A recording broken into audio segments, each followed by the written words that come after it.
โอ้อย่าสิตีน้องเด้อสิไปใส่นี่เนาะ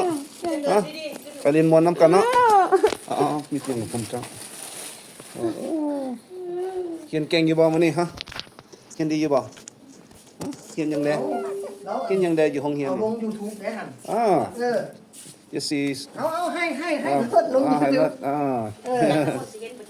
การกระมวลที่เห็นเป็นคนดัง FC เพิ่นในจอใหญ่มาจะสิเห็นตัวเองแล้วมีภาษาอะไรมีภาษาหรือบ่โอ้ภาษาเวียดโอ้ย้ำลายบ่ภาษาจะคนนี่เนาะภาษาจะคนภาษาเวียดเจ้าน้ำเหรอมันบอกคือยิ้มหวานแท้คือยิ้มหวานแท้ภาษาจะคนจะว่าก็ข่อยว่าเจ้าเลือกบ่ได้มีแต่คนงามๆจ้ะว่าเนาะพอเลยเนาะสุดยอดบ้านพอเลยเหลือบ่ได้รอตะเดียวมาไม่ว่าข่อยเลือกบ่ได้จินเนาะเราไทยไรนี่เนาะเราไทยบางอย่าง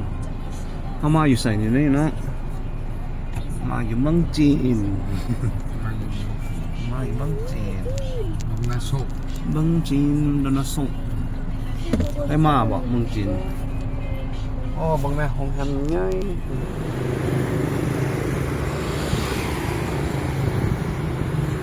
เขามาซื้อตัวนี้กิซิงเขาเอิ้นอย่างตัวนี้กาซิงนั่นบ่คือซีเมนต์ตัวนี้แหละตัวสามตัวนี้สองตัวนี้สามอันนี้พิมพ์สองกับสองมาพิมพ์สองใช่ไหมอันนี้มีสามตัวนี้แหละตัวนี้สองเนาะครับบางมุมก็มีอยู่คนอันนี้สี่อันนี้สามแล้วตัวนี้สองคือกันหมด2 ห้องรถเนาะนั่นตอนนั้นเป็นอย่างที่เป็นอย่างมาได้ประกอบ Hello, Swaddy Chupon, hello everyone. So today I'm here with my uncle. We're gonna buy some rooftop panels, as you can see.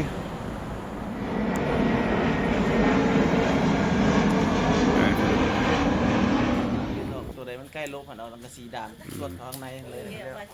เป็นหูเป็น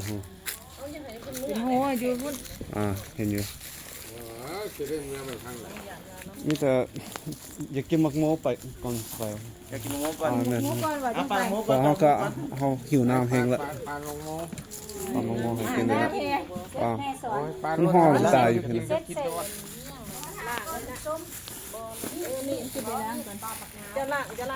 ใส่อยู่พี่เด็กน้อยเฮ็ดอีสังขายาวแท้จะพาเราไปห้องนอนมันซุ่มละนี่ดอกไฟสิรุ่นเลยในมื้อนี้นี่แหละมันฝนอีกเดือนนึงนี่คงมามันออกมาแล้วสิคนใจสิบ่นั่นแม่ละเริ่มอยู่พี่คือกันเนาะกับหน้าบ้านมันมาเฮือนจัดตัวดำนะอยู่หน้าบ้านกันหน้าบ้านก็มีอยู่ฟองนี่ใครเลยมันบ่ได้ถึงหมดเนาะคือแต่มันบ่ได้ถึงมาไปตามลุงมันตามแต่50แผ่นมีจักแผ่นกันรวมกันบ่คันรวมกันหมดอยู่เงินนี่รวมกันเบิดนี้50ต้นมาแห่งแบนก็แตกอยู่พี่แตกอยู่พี่แตกวันละน้อยเป็นอีตอนเนาะหลายคนเฮาเขียนอยู่ในเฟซบนนี้เนาะจังคอยอันนี้นะอันตลกเนาะโอ้ยตัวนี้ก็แผ่นแตกหมดนะโธ่เป็นก้อนหน่วยใหญ่สุดเลยบ่เจอละเป็นบานเป็นมือเลยเนาะซ้ำกำปั้นมือเจ้านะโอเคมันสิเป็นซอยโมเมนต์เป็นซอยตัวนี้เถอะเนาะตัวไหนเงินท่านเลยก่อนโอเคกินข้าวกันบ่อ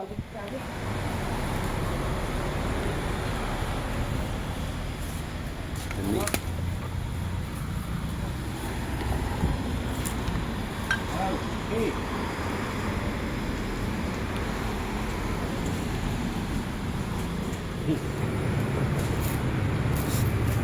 เป็นเวียกน้ำซุปยาน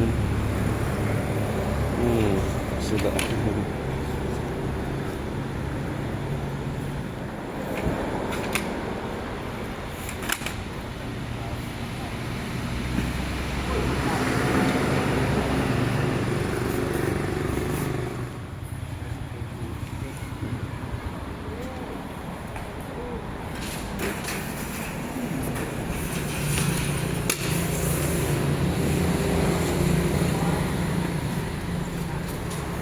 ถ่ายวิดีโอให้แม่เฮาเบิ่งเด้ออ๋อ เด้ง เอา กินเอา ไปพี่มาสอนเลี้ยงปลาให้กินมื้อนี้เด้อแม่ หิวข้าวนี่ แม่ ใส่เลยครับ เจ้าเบี้ยงค่อย กับตุ๊กตาคือกันอ๋อ เจ้าเลี้ยงกับเบี้ยงค่อย อันนี้ไปพี่มาสอนเลี้ยงให้อันนี้ตุ๊กตาเราเลี้ยงให้ขอบใจขอบใจ ถ่ายรูปตุ๊กตาเน่ฮะว้าวเป็นแน่ อ่าเนาะ เซ็นกันเลย อ่า เกาหลีนะ เกาหลีรีดา สิว่าปานโอกาสได้อันว่าน เจ้าคือเกาหลีเจ้านุ่งเจ้านุ่งสุด เคยอายุจักปี คนเกาหลีมักนุ่งคือปายมอยู่ เอากา อยู่นาอยู่สวน อ๋อ คนนู้น มีเรื่องอยู่อายุจักปี มักนุ่งจังซี่ล่ะคนญี่ปุ่นคือกันครับนั่น เด้ย่อมสีผมคือตุ๊กตาอย่างเงี้ย อืม สีแดงมันงามอันนี้งามแล้ว แนวนี้งามเลย อ๋อกินมาเด้อผู้ใดอยากกินน้ำ ไปเฮ็ดอันนั้นน่ะนะ แซ่บหลาย ย่อมพวกมันคืองอกขนาด สีน้ำตาล ไล่ ก็กินเย็นหลายเดี๋ยวก็เจ็บคอ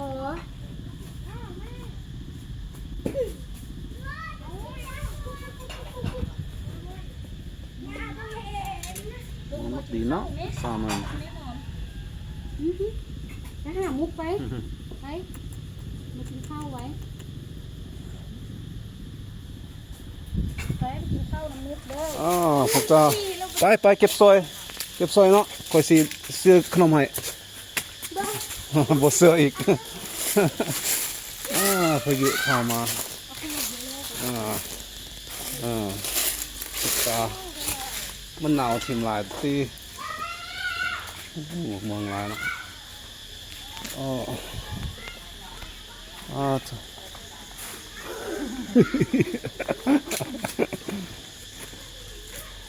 เก่าดีเนาะจักหน่อยไอ้พี่มาสอนต้องเฮ็ดให้เฮาคือกันเด้อเฮามักแม่นผมเฮาเหนียวตลอดเดี๋ยวนี้บ่เข้าใจขอบใจกินได้อยู่บ่ตอนนี้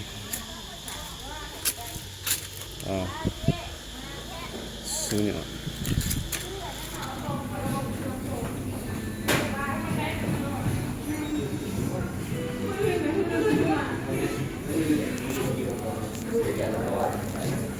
Hello,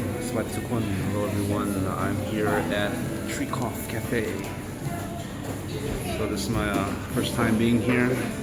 Came here with my niece. She brought me here because I wanted to stay somewhere where it was cool, not always in the heat. It's really hot outside today in Vientiane. So I'm just gonna enjoy my nice little honey lemon tea right here. Hopefully it's not too sweet. Not to take it sweet, but here's the establishment right here. Cafe. Oh, look at this tea is.